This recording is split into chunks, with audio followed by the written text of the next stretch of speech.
A Russian missile attack in Ukraine has killed a 10-year-old boy and his grandmother.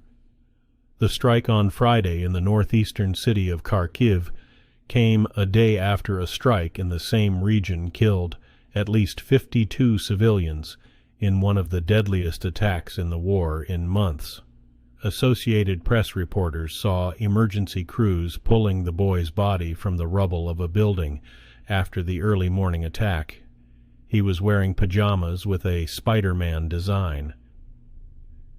A senior government official said the strike also killed the boy's grandmother and wounded an 11-month-old child. A total of 30 people were wounded.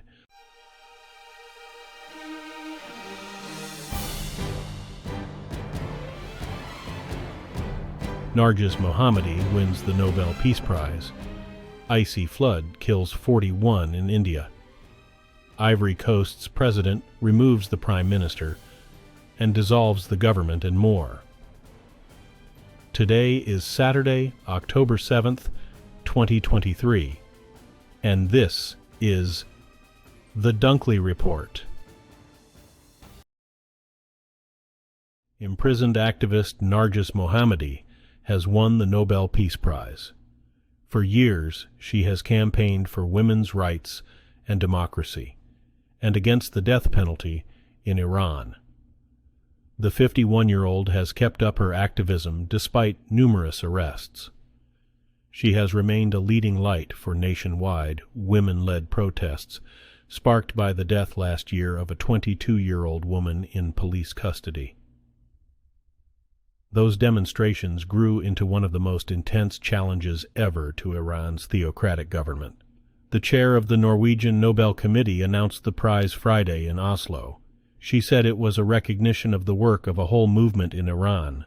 Mohammadi is the 19th woman to win the Nobel Peace Prize and the second Iranian woman.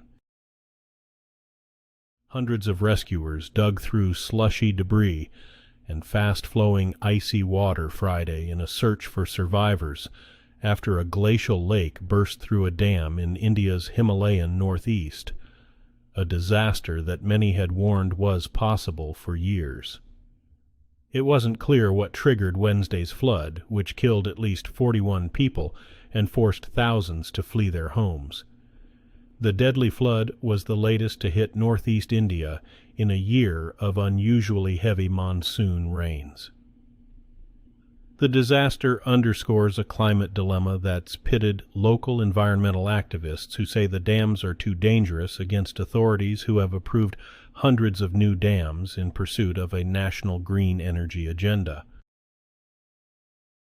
Ivory Coast President Alassane Ouattara has removed the country's prime minister and dissolved the government, according to a senior public official. The presidency's Secretary-General Abdourahmane Cissé said in a statement Friday that Prime Minister Patrick Achi was removed alongside the members of the government after the president signed a decree terminating their roles in exercising his constitutional powers. President Ouattara had, in September, announced a ministerial reshuffle to take place this month after the Ivorian Senate sits and elects its new president. A new government is expected to follow suit. The annual Nobel Prize announcements are almost over, with 5 of the 6 awards unveiled so far by prize committees in Stockholm and Oslo. Imprisoned activist Narges Mohammadi won the Nobel Peace Prize on Friday for her campaign against the oppression of women and for human rights in Iran. First up in the week was the Nobel Prize in Medicine. That was awarded to 2 scientists whose discoveries enabled the development of mRNA vaccines against COVID-19. 3 scientists won the Physics Prize for their work on how electrons zip around the atom in the tiniest fractions of seconds. 3 researchers shared the Chemistry Prize for their study of quantum dots. Norwegian writer John Fosse won the Literature Award. All that is left is the Economics Prize. The head of the Norwegian Nobel Committee urged Iran to release imprisoned Peace Prize winner Narges Mohammadi and let her accept the award at the annual prize ceremony in December. Such appeals have had little effect in the past. Mohammadi is an Iranian human rights activist and the fifth peace laureate to get the prize while in prison or under house arrest. In none of the previous cases did the prize result in the recipient's release. 2 of them remained in captivity until they died. The leaders of the European Union are once again taking up the divisive issue of migration as they met in the Spanish city of Granada. The meeting comes just days after envoys of the bloc's 27 members struck a deal that was hailed as a major step forward toward finally adopting a long-awaited new pact on migration and asylum. But the differences still separating countries were evident on Friday, when Hungarian leader Viktor Orbán said that a consensus was impossible in the foreseeable future. The deal must now go to the European Parliament for negotiations before final approval by member states. Countless thousands of migrants have lost their lives crossing the Mediterranean Sea in recent years. A quiet ceremony has been attended by about 200 people in a small town in northeastern Thailand, marking the 1-year anniversary of the country's deadliest mass killing. Attendees at Friday's remembrance ceremony donned colorful traditional clothes for Buddhist religious rites.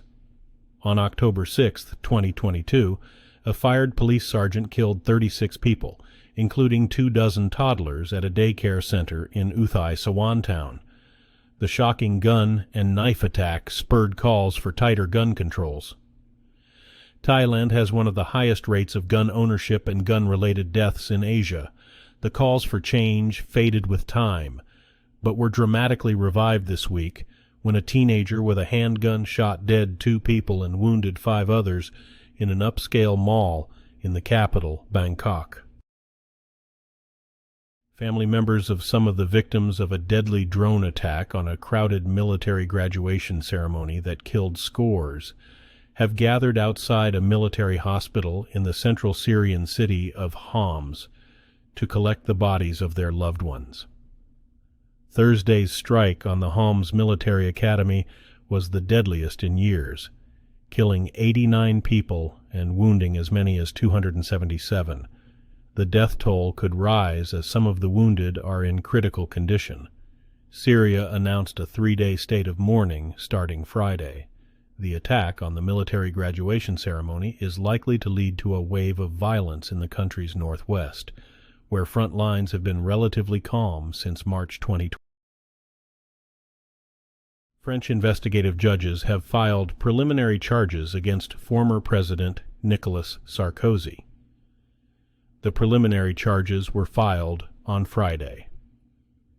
They concern his alleged involvement in an attempt to mislead magistrates in order to clear him in a case regarding the suspected illegal financing from Libya of his 2007 presidential campaign.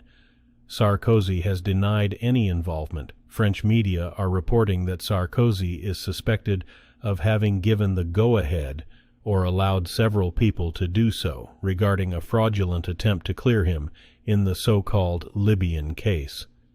Sarkozy and 12 others will go on trial in early 2025 on charges that his 2007 presidential campaign received millions in illegal financing from the government of late Libyan leader Muammar Gaddafi. Today's news was reported by the Associated Press. This has been the World News for Saturday, October 7th, 2023. Thanks again for joining us here at The Dunkley Report.